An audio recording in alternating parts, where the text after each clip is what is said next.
Bonjour, ravi de vous proposer ce nouveau numéro de Hit Story avec un artiste qu'on entend beaucoup sur le Goss FM depuis plusieurs mois. Bonjour Malo. Salut. Donc je tenais à ce qu'on échange dans cette émission sur votre tube de 2017, I Believed, qui était le premier single audacieux de votre album Bi-être. Vous vous livrez pas mal dans cette chanson, c'est un titre très personnel. Ouais, totalement. Un titre qui reflète bien l'album d'ailleurs. Je suis très content que ce soit ce premier titre qui soit sorti comme single. C'est un titre qui parle de cette rencontre que j'ai eue avec ma maman quand j'avais 15 ans. Ce changement de vie, de passer de la France à l'Australie comme ça, du jour au lendemain.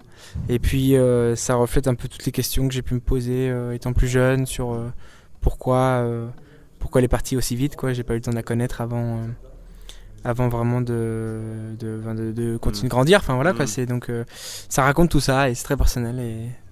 Mais je suis content que ce soit joyeux parce que pour moi rien n'est enterré. Il y a encore beaucoup d'espoir dans la vie, je suis encore jeune. Donc voilà. Et c'est possible de se construire donc en l'absence de présence maternelle?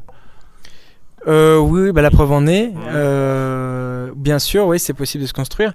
J'ai beaucoup de chance d'être entouré de très bons amis. Je pense que les amis, c'est la famille qu'on choisit. Donc, non, je suis très très content de ça.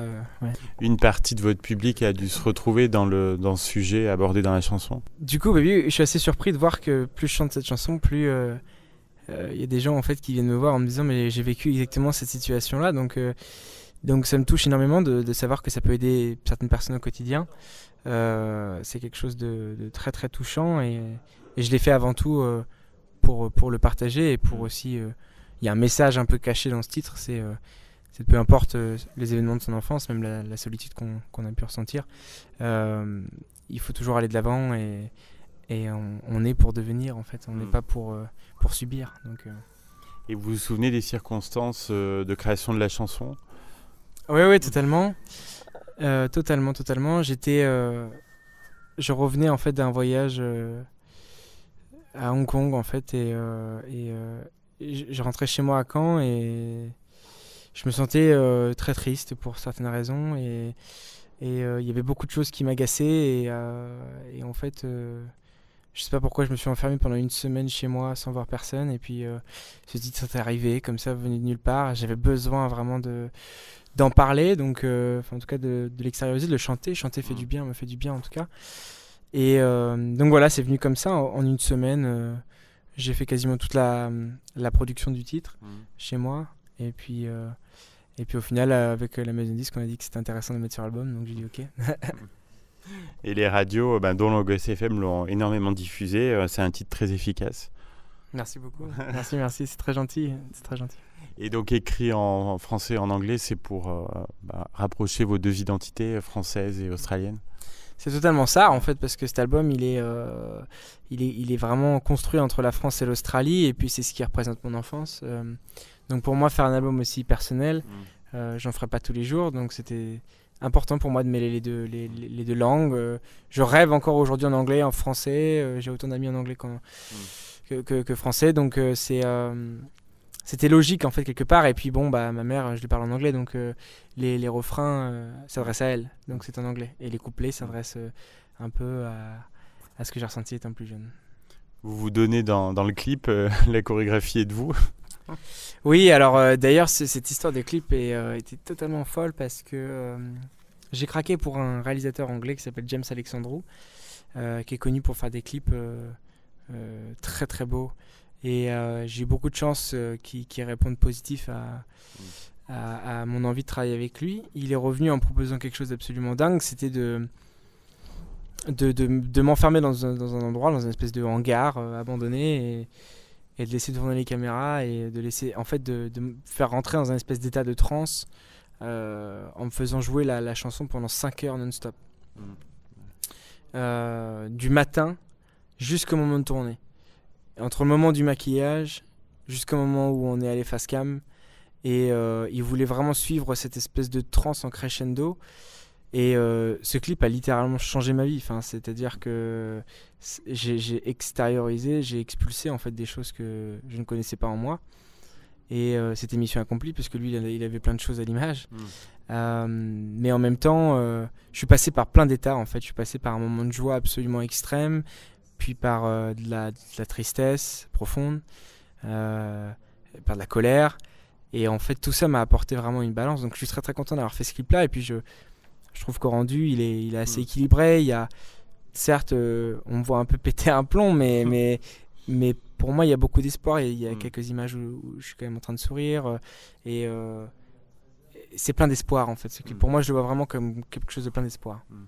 Dans votre album Billettre, vous évoquez à la fois vos rêves et puis vos douleurs aussi, avec pudeur, mais toujours avec une grande sincérité.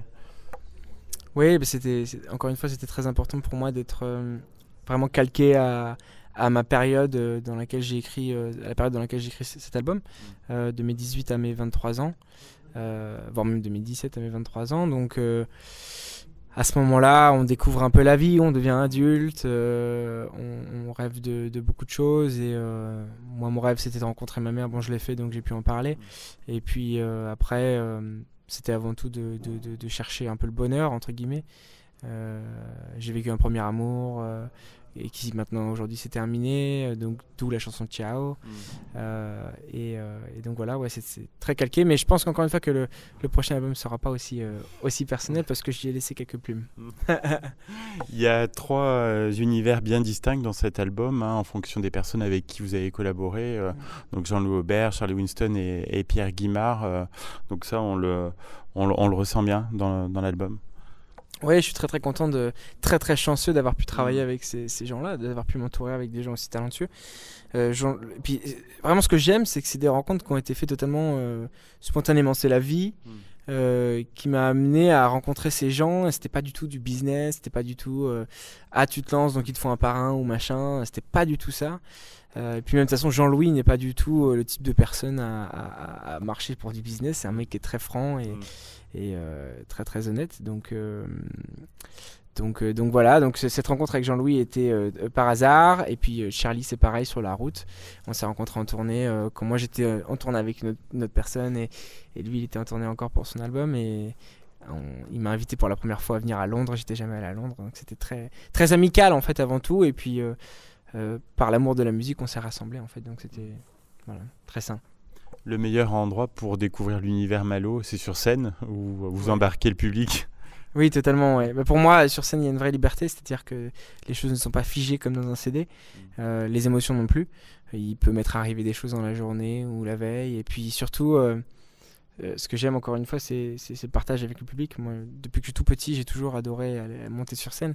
Je monte sur scène depuis que j'ai 7 ans, donc c'est quelque chose qui est vraiment ancré en moi et c'est tellement beau d'emmener en voyage quelque part les gens, c'est-à-dire qu'ils rentrent dans une salle et puis il faut essayer de les transporter pendant 1h30 dans une autre sphère et si ça marche, c'est mission accomplie. Ils sont sortis du quotidien et puis moi aussi au final ça m'a transporté ailleurs, ça nous a fait du bien chacun. Et je pense qu'un concert c'est pour ça, c'est pour se faire du bien en fait et oublier un peu son quotidien quoi.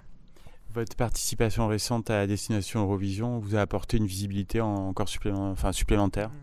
Ouais, totalement. Et c'était pareil, pas du tout prévu que je fasse cette émission. C'est arrivé totalement par hasard. On m'a proposé ça alors que j'étais en pleine tournée.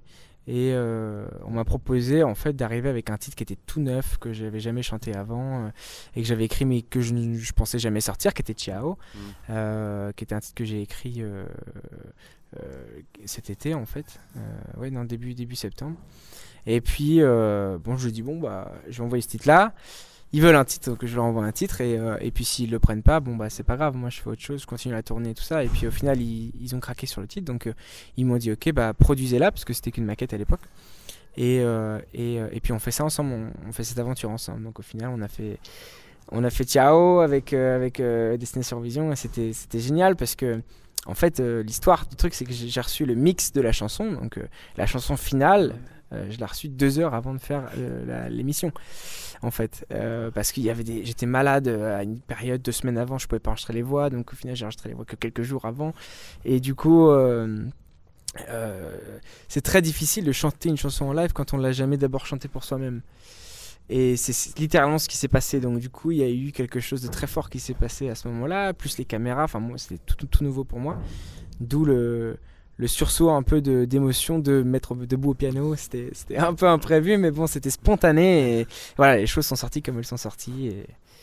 Mais c'était une superbe expérience et ça me permet aujourd'hui oui, d'avoir un peu plus été vu par les gens et de vendre un peu plus de billets de concert, donc tant mieux. Dernière question, Malo, quels sont vos projets? Vous travaillez donc sur un deuxième album? Oui, totalement. J'ai un super projet que j'aimerais beaucoup réaliser. Après, est-ce qu'il se réalisera? C'est toujours les questions qu'on se pose.